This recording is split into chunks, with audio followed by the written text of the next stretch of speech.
Yard sales were a common weekend activity in our suburban neighborhood. There was something thrilling about hunting for treasures among other people's discarded belongings. That Saturday, the weather was perfect, and my friend Claire and I decided to spend the morning hopping from sale to sale. The sun was bright, and the air was filled with the sounds of friendly chatter and laughter. We had already found a few interesting items when we stumbled upon a yard sale at the end of a quiet cul-de-sac. An elderly couple was hosting it, and their tables were filled with an eclectic mix of antiques, knickknacks, and old electronics. Claire was immediately drawn to a box of vintage cameras and camcorders. "Look at this," she said, pulling out an old camcorder. "This thing must be from the early 90s. The camcorder was slightly dusty but seemed to be in good condition. The elderly man noticed our interest and smiled. "That old thing still works, you know. Comes with a tape inside, too." Curious, we decided to buy it. It was only $5, and we thought it would be fun to see what was on the tape. We brought the camcorder back to Claire's house and plugged it in. The tape inside started playing, showing footage of what seemed to be a family gathering. At first, it was just mundane scenes, people laughing, talking, and enjoying a barbecue in a backyard.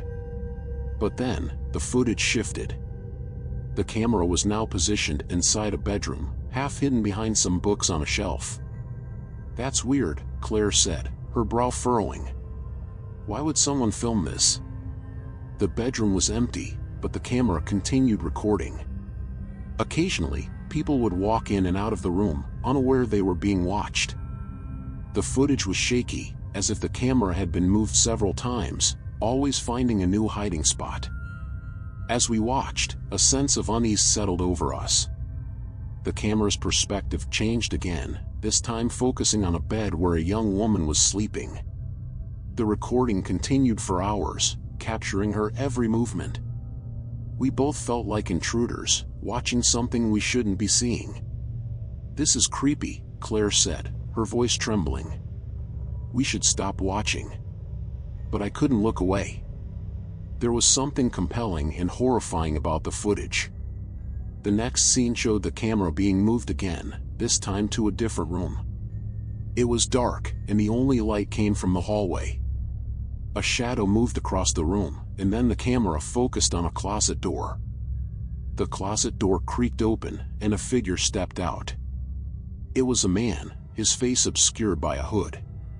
He stood there for a moment, staring directly at the camera, before slowly approaching it. My heart raced as he reached out and covered the lens with his hand, ending the recording. "We need to call the police," Claire said, her voice urgent. "This isn't right." I agreed, and we immediately contacted the authorities. They arrived quickly, taking the camcorder and the tape as evidence. We were left feeling unsettled, but we hoped that was the end of it. That night, I couldn't sleep. Every creak of the house, every rustle of the wind, made me jump. I kept imagining the hooded figure from the tape, lurking in the shadows. Around midnight, I heard a noise outside my window, a soft tapping, like fingernails against glass. I got up, my heart pounding, and peeked through the curtains. My blood ran cold when I saw a shadowy figure standing in my yard, staring up at my window. I stumbled back, grabbing my phone and calling Claire. "He's here," I whispered, my voice shaking. "The man from the tape. He's outside my house." "Stay inside and lock your doors," Claire replied, her voice filled with fear. "I'm coming over." I locked all the doors and windows, my hands trembling. The figure outside moved closer, stepping into the light of the porch. It was the same man from the tape, his hood pulled low over his face. He raised his hand and tapped on the window again, the sound sending chills down my spine. I called the police, my voice barely audible as I explained the situation. They assured me that officers were on their way, but the minutes felt like hours. The man continued to tap on the window, his eyes never leaving mine. When the police finally arrived, the man vanished into the night. They searched the area but found no trace of him. Claire showed up shortly after, her face pale with worry.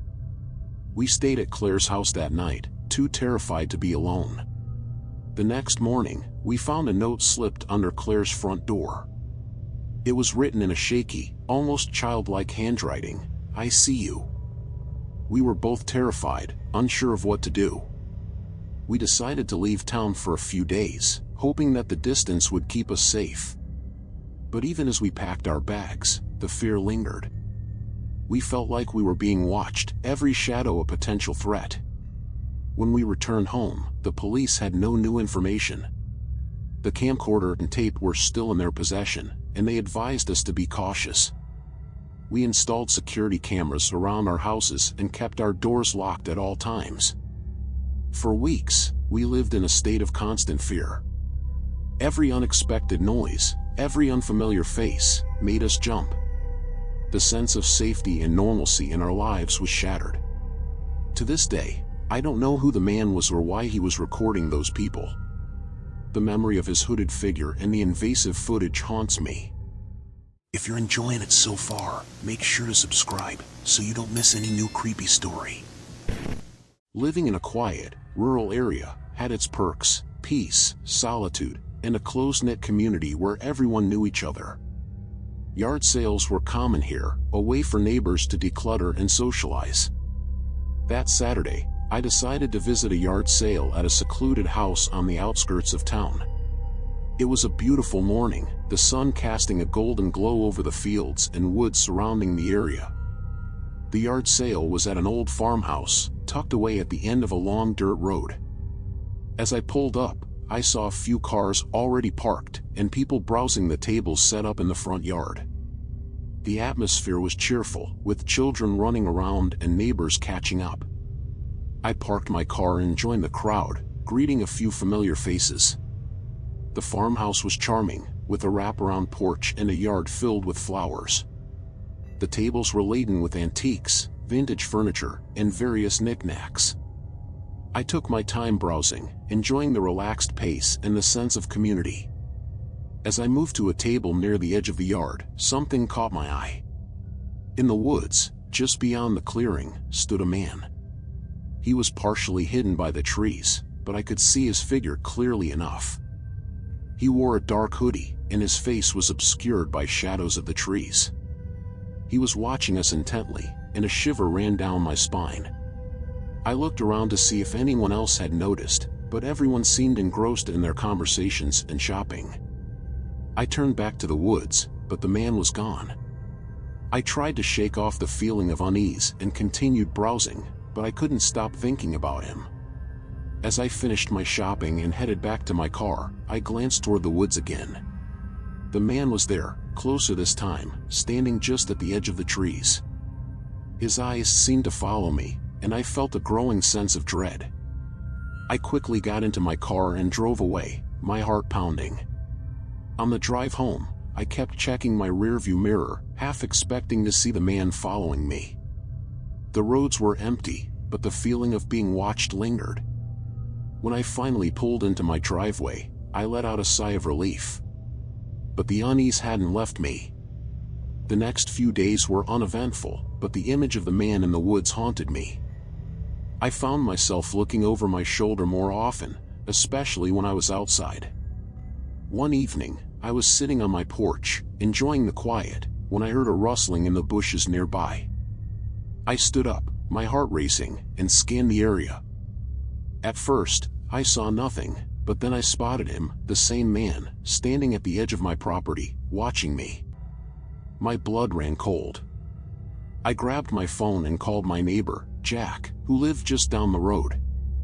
"Jack, there's a man outside my house," I said, trying to keep my voice steady.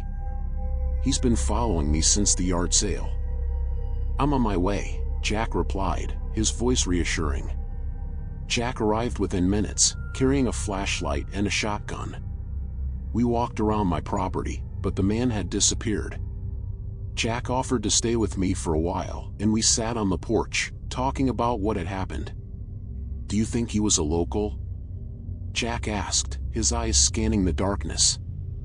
"I don't know," I replied, feeling a mixture of fear and frustration. but something about him felt wrong. Jack stayed until I felt a bit more at ease, but the sense of unease remained.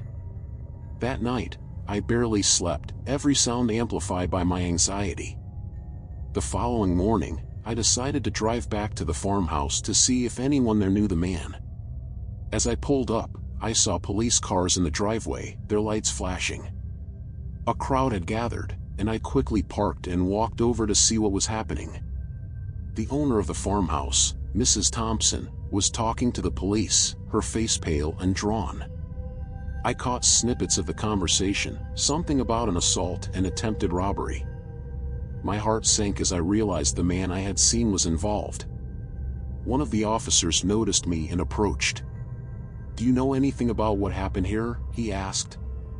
"I think I might," I replied, my voice shaky. "I saw a man in the woods during the yard sale. He was watching us, and he followed me home." The officer's expression grew serious. "Can you describe him?"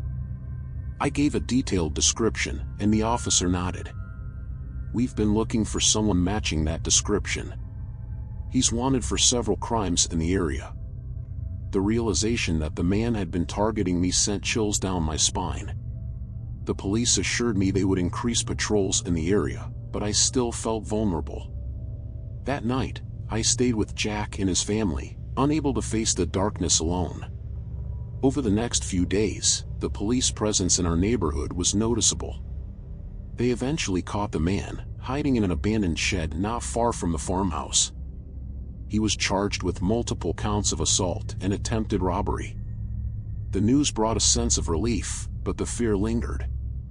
I found myself constantly looking over my shoulder, the memory of the man's intense gaze haunting me. The peacefulness of my rural home had been shattered, replaced by a sense of vulnerability. The experience left a lasting impact, making me wary of strangers and cautious about my surroundings.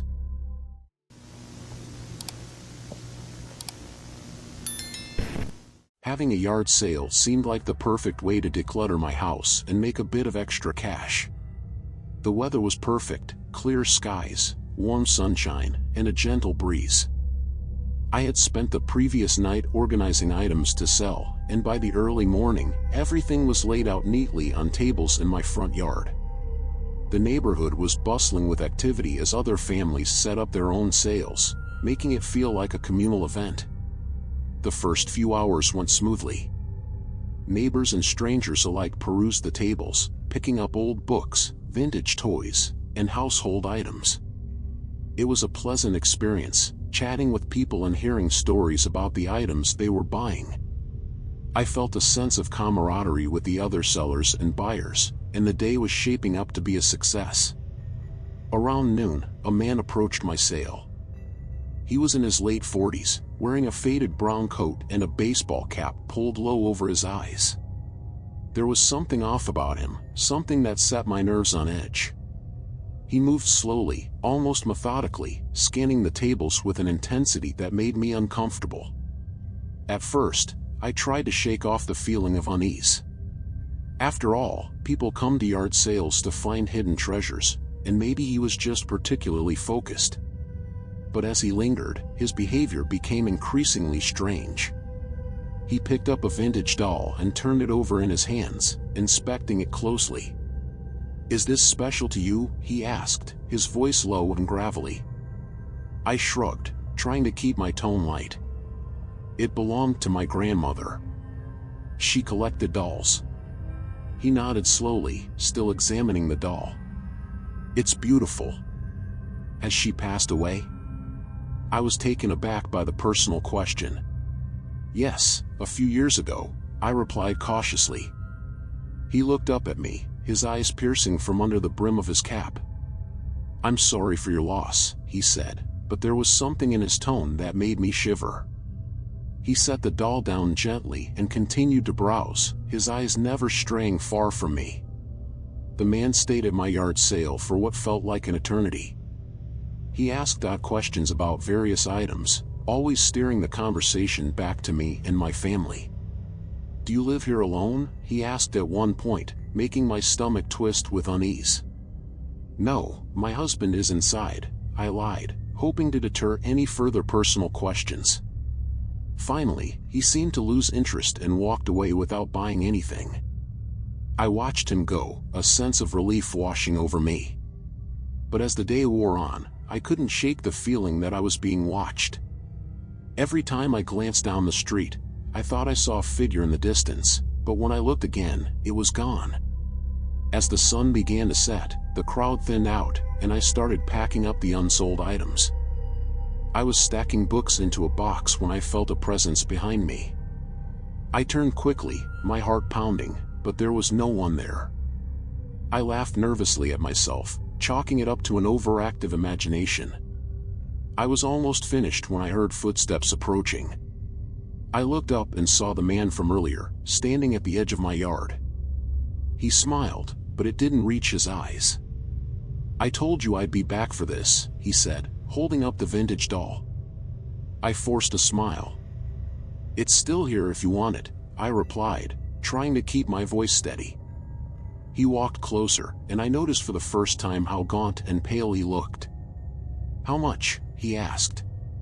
$5, I said, hoping he'd take it and leave quickly. He handed me the money and took the doll, cradling it in his arms.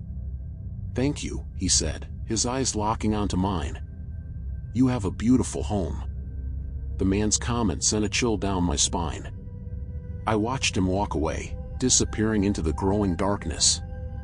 I hurriedly finished packing up and went inside, locking all the doors and windows. The house felt strangely empty and silent, the usual comforting sounds now eerie in the evening quiet.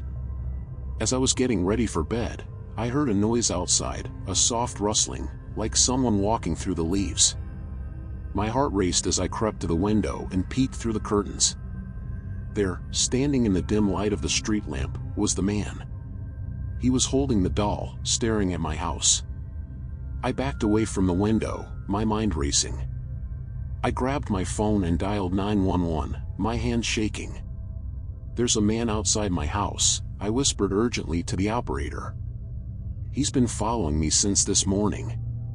The operator assured me that a police car was on its way. I stayed on the line, my eyes glued to the window. The man didn't move, just stood there, watching. It felt like an eternity before the police arrived.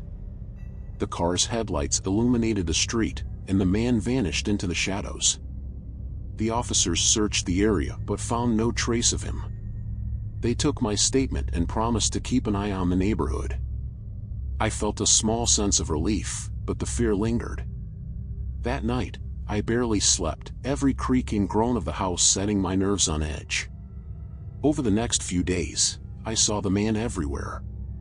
He was always just out of reach, disappearing around corners or standing in the distance. I couldn't escape the feeling of being watched, of being hunted. One evening, I came home to find a vintage doll sitting on my front porch, a note attached to it. The note read, "I'll be watching." That was the final straw. I packed a bag and stayed with a friend for a few days, too terrified to stay at home. I reported the incident to the police, but without any concrete evidence, there was little they could do. When I finally returned home, the doll was gone. I changed all the locks and installed security cameras, but the sense of unease never left. I couldn't shake the feeling that he was still out there, watching, waiting.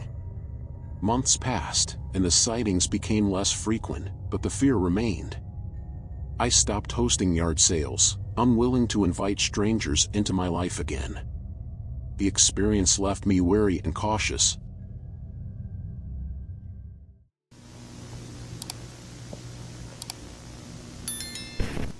I had always loved the idea of finding unique items with a story behind them. That Saturday, the weather was perfect, and the neighborhood was buzzing with activity. Tables were set up along driveways, each filled with items seeking new homes. As usual, I was on the lookout for something special. It was at the third sale that I saw it, a beautiful antique mirror, propped against a table. Its frame was intricately carved with floral patterns, and though the glass was slightly tarnished, it still held a certain charm. The elderly woman running the sale noticed my interest. "That mirror belonged to my grandmother," she said with a warm smile. "It's been in our family for generations." I hesitated for a moment, feeling a strange pull toward the mirror. "How much?" I asked. $20, she replied. "It's worth much more, but I'd love for it to go to someone who appreciates its beauty." I handed her the money and carefully loaded the mirror into my car, excited to find the perfect spot for it in my home. When I got home, I placed the mirror in the hallway, right outside my bedroom. It immediately added a touch of elegance to the space. That night, as I was getting ready for bed, I caught a glimpse of something strange in the mirror, a flicker of movement behind me. I turned quickly, but there was nothing there. I shrugged it off, blaming my tired eyes, and went to sleep. Over the next few days, I noticed odd things happening around the house.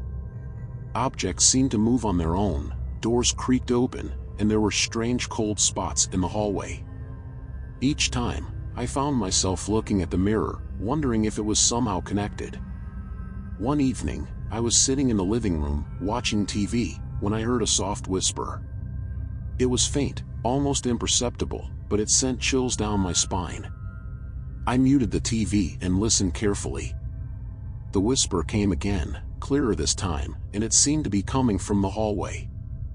I stood up, my heart pounding, and walked slowly toward the sound. The hallway was empty, but the mirror reflected a shadowy figure standing behind me. I spun around, but there was no one there.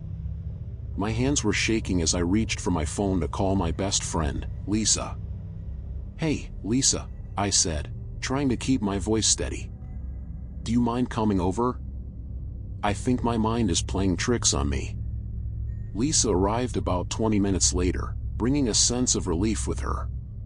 We sat in the living room, sipping tea and chatting, trying to laugh off my fear.